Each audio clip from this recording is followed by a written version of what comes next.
आओ जानिए वैज्ञानिक पद्धतिना आधारे ज्योतिषशास्त्र।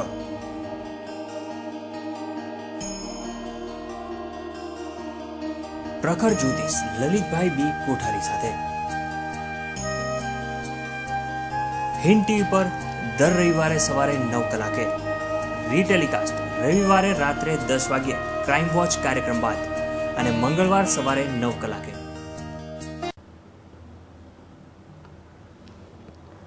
नमस्कार दर्शक मित्रों, पिछले एपिसोड में मैंने आपसे रमल शास्त्र एवं अंक शास्त्र के बारे में चर्चा की। इस बार मैं आपसे भारतीय ज्योतिष का सबसे उत्तम एवं श्रेष्ठ विज्ञान कुंडली विज्ञान के बारे में चर्चा करूंगा। आपकी कुंडली के अंदर कौन से महत्वपूर्ण शुभ योग एवं दोष पड़े हुए हैं उसके बारे में आज मैं चर्चा करना चाहूँगा। सबसे पहले मैं ये बताना चाहता हूँ कि अगर आपकी कुंडली में कोई भी कितने भी शुभ योग पड़े हो, चाहे वह गज केसरी योग हो, चाहे वह लक्ष्मी योग हो, चाहे कोई भी राजयोग हो, लेकिन एक छोटा भी दोष अगर कुंडली में है तो उन राजयोगों का फल आपको नहीं मिल पाएगा। जैसे कि आपका शरीर अगर पूरा स्वस्थ है और शरीर में पाँव में कहीं पर भी घाव हो गया तो उस घाव के कारण वो शरीर का स्वास्थ्य आपको अनुभव नहीं होगा। जब तक कि आप घाव को ठीक नहीं कराओगे, घाव पर मरहम नहीं कराओगे, तब तक आपको शरीर का स्वास्थ्य अनुभव नहीं होगा।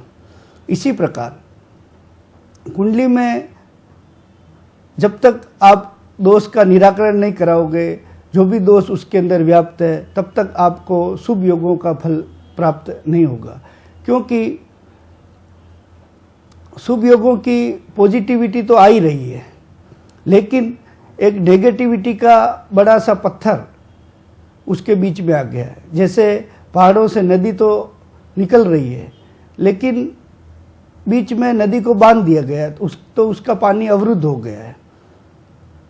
इसी प्रकार जैसे ही उस पत्थर को हटाया तो पॉजिटिविटी अपने आप शुरू हो जाएगी। इस प्रकार मैं ये कहना चाहूँगा कि कुंडली के अंदर जब तक कोई भी दोष है तब तक कोई भी शुभ योगों का फल आपको प्राप्त नहीं हो पाएगा। इसीलिए आजकल जो बहुत से लोग हैं वो कुंडली में जो भी दोष पड़े हुए हैं उसका अलग अलग तरीके से निराकरण करते हैं। जैसे कि बहुत से लोग नदी पर जाकर, बहुत सी यहाँ पर जो भारत में नदियाँ हैं वहाँ पर जाकर दोष की विधि विधान, पूजा पाठ, मंत्र जाप करके उसका उपाय करवाते हैं, लेकिन उसका जो फल है वो बहुत थोड़े दिनों तक ही मिल पाता है। मेरे पास ऐसे बहुत से लोग आते हैं जिनको मैं ये बताता हूँ कि आपकी कुंडली में ये दोष है, तो वो मुझे बोलते हैं कि भाई इस दोष का निराकरण तो मैंने करवाया हुआ है, निराकरण करवाया हुआ है, फिर भी वही दोष उसको दुख में ले जा रहा है, वही दोष से संबंधित उसको समस्याओं से वो पीड़ित हो रहा है। इसका मतलब जो भी उसने निराकरण करवाया है उसकी जो ऊर्जा है वो थोड़े समय तक ही मिली है, लंबे समय तक उसकी ऊर्जा उसको नहीं मिल पाई है। इसीलिए वापस वही दोष उसके ऊपर हावी हो गया है। दोष से जो मुक्त होने का एक ही तरीका है, वह है यंत्र विज्ञान। यंत्र विज्ञान के द्वारा आप उस दोष की नेगेटिविटी से बच सकते हैं। कोई भी दोष है उसका आपको परमानेंट यंत्र आपको पहनना पड़ेगा, क्योंकि कुंडली में जो दोष है वो कहीं जाएगा नहीं। उसका प्रोटेक्शन अगर आपके पास में है, उसकी नेगेटिविटी का काट अगर आपके पास में, तो वो आपके ऊपर असर नहीं करेगा। इसीलिए जब तक वो यंत्र आपके पास में रहेगा, आप उसको धारण करेंगे, तब तक उस दोष की नेगेटिविटी आपके ऊपर असर नहीं कर पाएगी। दूसरी बात जो मैं आपसे कहना चाहूँगा कि यहाँ पर और भी बहुत से लोग हैं जो कहते हैं कि भाई आपकी कुंडली में जो ये दोष है तो उसका ये रत्न पहन लीजिए। जैसे कि भाई शनि और राहु दोनों मिलकर शापित दोष बनाते हैं, तो वो लोगों को सलाह दे देते हैं कि भाई या तो आप नीलम पहन लीजिए या गोमेद पहन लीजिए या दोनों धारण कर लीजिए। लेकिन ये बात मैं आपको जोर देकर कहना चाहता हूँ कि दोष का रत्न से कोई संबंध नहीं है। दोष से अगर आपको संपूर्ण मुक्ति चाहिए पानी हो तो उसका एक ही तरीका है कि भाई उसका आप यंत्र धारण करें। आइए दर्शक मित्रों, अब मैं आपसे बात करना चाहूँगा उन महत्वपूर्ण दोषों के बारे में जो आपकी कुंडली को सर्वाधिक प्रभावित करते हैं। सबसे पहले मैं बात करना चाहूँगा केमुंद्रम योग, कि केमुंद्रम योग कुंडली के अंदर कैसे बनता है।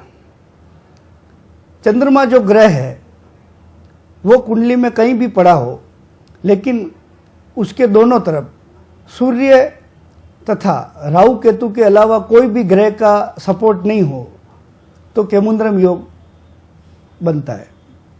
केमुंद्रम योग को दारिद्र्य योग भी कहा जाता है। केमुंद्रम योग में जन्म लेने वाला व्यक्ति आर्थिक दृष्टि से अस्थिर जीवन जीता है।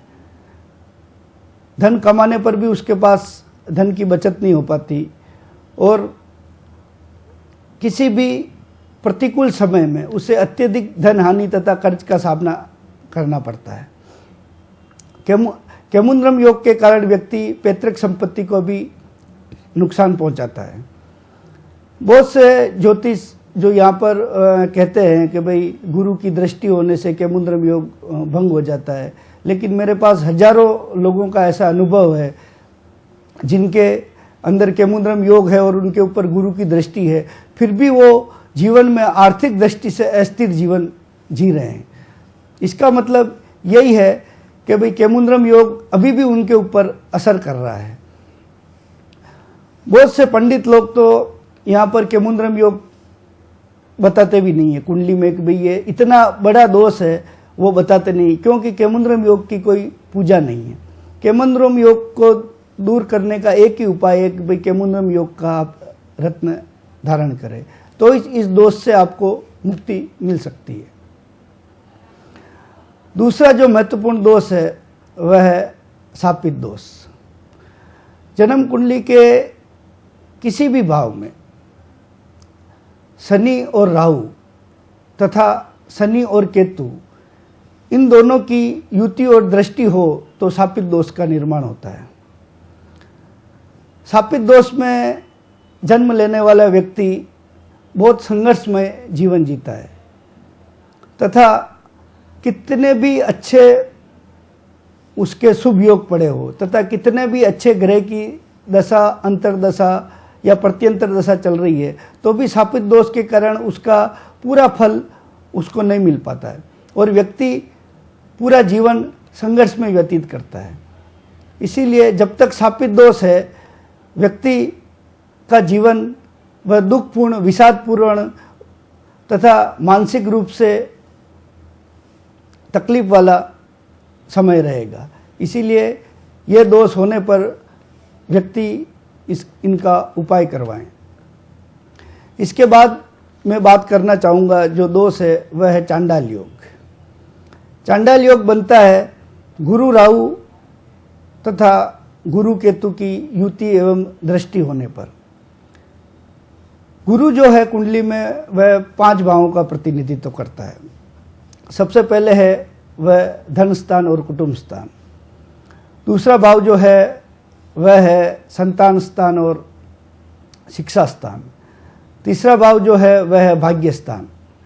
चौथा भाव जो है वह कर्म स्थान और व्यवसाय या धंधे का स्थान। और 5वां स्थान जो है वह है लाभ स्थान। अगर कुंडली में चांडाल योग पड़ा हो या गुरु राहु तथा गुरु केतु की कहीं पर भी युति या दृष्टि हो रही हो, तो इन 5 भावों से संबंधित किसी भी एक भाव से संबंधित उसको फल नहीं मिल पाएगा और वह जीवन में संघर्ष करता रहेगा, क्योंकि ये जो 5 भाव है वह 5 भाव बहुत महत्वपूर्ण भाव है। इन पांचों भावों में से किसी भाव का अगर उसको फल नहीं मिल पा रहा है तो व्यक्ति स्वाभाविक रूप से विषादपूर्ण जीवन जिएगा। तीसरा जो भाव है, तीसरा जो दोष है जिसके बारे में मैं बात करना चाहूँगा वह है ग्रहण योग। ग्रहण योग बनता है सूर्य राहु केतु या चंद्र राहु केतु के युति के कारण। इन सूर्य राहु या सूर्य केतु की युति हो तथा चंद्र राहु या चंद्र केतु की युति हो तो कुंडली में ग्रहण योग बनता है। ग्रहण योग के कारण जिस भी भाव में ग्रहण योग बन रहा हो या सूर्य या चंद्रमा जिस भी भाव के स्वामी हो या कारक हो, उस भाव से संबंधित फलों का व्यक्ति को सही उपयोग लेने में उनको कठिनाई अनुभव होती है। इसके बाद मैं बात करना चाहूँगा काल सर्प दोष की। आजकल बहुत से ज्योतिष जो है वो है काल सर्प योग की पूजा करवाते हैं, भाई चाणोद में जाकर इसकी वो पूजा करवाते हैं कि भाई नदी किनारे जाकर काल सर्प, लेकिन फिर भी मेरे अनुभव में इतने लोग आए हैं कि फिर भी उनको समस्याओं से मुक्ति नहीं मिलती है। काल सर्प योग राहु और केतु के बीच में सारे ग्रह आ जाने से काल सर्प योग बनता है। काल सर्प योग के कारण व्यक्ति का जीवन जो है वो संघर्षमय होता है, मतलब उनको किसी भी कार्य सिद्धि में बाधाएं तथा विलंब आता है, जिसके कारण जो व्यक्ति का जो जीवन है वह संघर्षमय हो जाता है। इसीलिए काल सर्प दोष का अगर आपको निराकरण करवाना हो तो किसी भी प्रोफेशनल ज्योतिषी से आप सलाह लें और उसका परफेक्ट आप निराकरण करवाइए। उसके बाद मैं बात करना चाहूँगा संकट योग के बारे में। चंद्रमा से अगर छठे, अष्टम तथा द्वादश भाव में अगर गुरु की स्थिति हो तो संकट योग का निर्माण होता है। संकट योग जिसकी भी कुंडली में होता है वह व्यक्ति के एक दशक में बहुत ही अधिकांश रूप से उसको हानिकारक परिस्थितियों का सामना करना पड़ सकता है, वह भी धन संबंधी। कोई एक दशक में, हर दशक में व्यक्ति को हानिकारक परिस्थितियों का सामना करना पड़ता है। धन लाभ होने के बावजूद भी बार बार उसे हानिकारक परिस्थितियों का सामना करना पड़ता है, क्योंकि कुंडली में जो गुरु है वो चंद्रमा से छठे, आठवें या 12वें स्थान में स्थित है। आगे जो दोष है वह है विष योग। विष योग बनता है शनि और चंद्रमा दोनों की युति या दृष्टि होने के कारण। विष योग जिसकी भी कुंडली में होता है, क्योंकि जो चंद्रमा होता है वह मन का कारक होता है। मन का कारक चंद्रमा अगर शनि के साथ अगर युति करे या दृष्टि में आए तो व्यक्ति को मानसिक रूप से बहुत सी परेशानियों का सामना करना पड़ता है। तथा शनि और चंद्रमा जिस भी भाव के स्वामी हो या जिस भाव में ये युति हो रही हो तो उस भाव से संबंधित जो शुभ फल है वो उसको नहीं मिल पाते हैं। तथा किसी भी शुभ ग्रह की दशा या अंतर्दशा चल रही हो तो उसमें उसको पूर्ण रूप से शुभ फल नहीं मिल पाएंगे। आगे मैं बात करूंगा अंगारक योग के बारे में। अंगारक योग बनता है सूर्य और मंगल की युति से। सूर्य और मंगल कुंडली में एक साथ अगर बैठे हो तो अंगारक योग निर्माण करते हैं। अंगारक योग का सबसे ज़्यादा जो असर है वह शरीर के ऊपर पड़ता है। व्यक्ति एकदम से बहुत क्रोधित हो जाता है और कभी कभी वह क्रोध की हद भी पार कर जाता है, वो अपने आवेश में भी नहीं रहता है। और अंगारक योग होने पर व्यक्ति को रक्त संबंधी बीमारियों का भी सामना करना पड़ता है तथा स्किन से रिलेटेड बीमारियों से, स्किन की एलर्जी, एक्जिमा आदि बीमारियों का भी उसको सामना करना पड़ता है।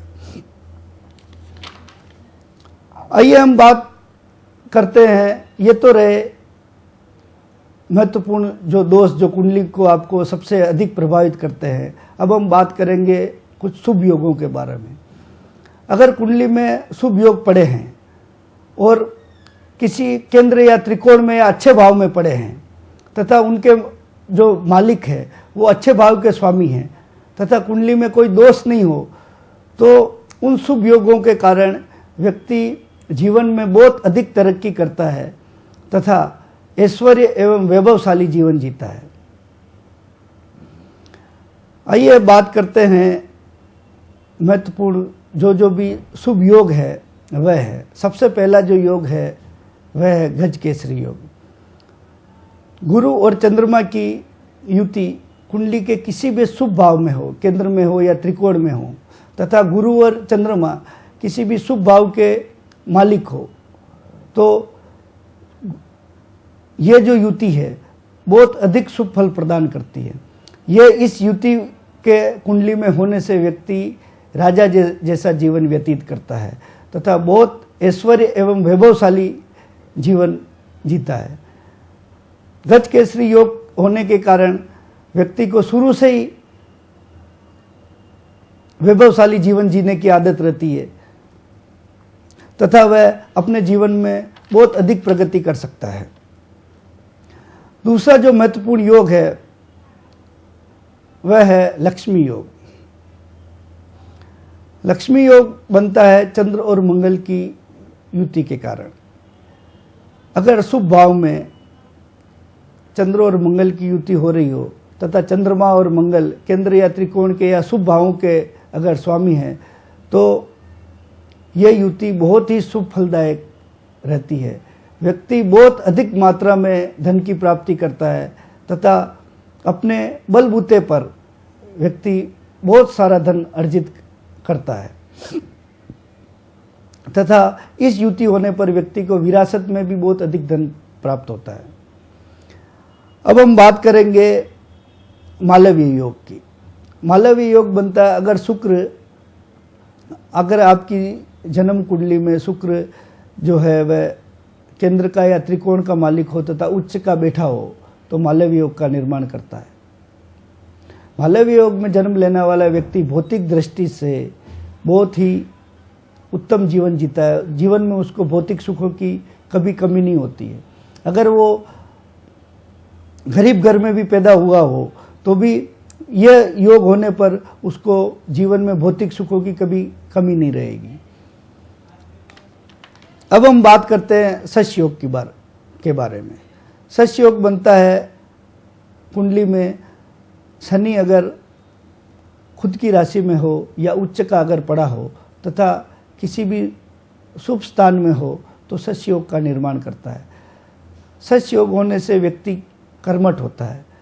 वह जीवन में अपने बलबूते पर प्रगति करता है तथा अपने खुद की एम्पायर विकसित करता है। शश योग होने पर व्यक्ति विलासितापूर्ण जीवन व्यतीत करता है। तो ये थे दर्शक मित्रों कुंडली में महत्वपूर्ण दोष तथा महत्वपूर्ण शुभ योग। इसके बाद मैं आपको ये बताना चाहूँगा कि कुंडली में अगर आपके कोई भी योग पड़े हैं, आप देख रहे हो कि आपकी कुंडली में किसी ने आपको ये बताया कि भाई इतने इतने शुभ योग पड़े हैं, फिर भी आपको जीवन में क्यों दुख भोग रहे हैं, जीवन में क्यों समस्याएं आ रही है, तो आपकी कुंडली का सही निदान करवाएं। जब तक समस्या की जड़ तक नहीं जाओगे तब तक आपको जीवन की समस्या का समाधान नहीं मिलेगा। अगर जड़ आपने खोज ली किसी भी क्योंकि आप तो खोज नहीं सकते, आपको किसी भी प्रोफेशनल एस्ट्रोलॉजर से सलाह अवश्य लेनी पड़ेगी। अगर आपको जड़ मिल गई और उसका निदान मिल गया तो उपचार तो उपलब्ध है ही, लेकिन वास्तव में पकड़ना है असली जड़ को। इसीलिए अगर आपकी कुंडली में बहुत से ऐसे शुभ योग पड़े हुए हैं, लेकिन एक भी अगर दोष आपकी कुंडली में है तो उस दोष का सबसे पहले आप निराकरण करवाइए और स्वस्थ एवं वैभवशाली जीवन आप जिए। तो ये थे दर्शक मित्रों आज का अपना एपिसोड। अगले एपिसोड में नए विभाग के बारे में चर्चा करेंगे। तब तक के लिए नमस्कार। आओ जानिए वैज्ञानिक पद्धतिना आधारे ज्योतिषशास्त्र।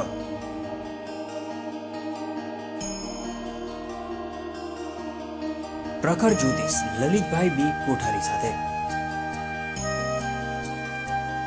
હિન્દ ટીવી પર દર રવિવારે સવારે 9 કલાકે રીટેલિકાસ્ટ, રવિવારે રાત્રે 10 વાગ્યે ક્રાઇમ વોચ કાર્યક્રમ બાદ અને મંગળવાર સવારે 9 કલાકે।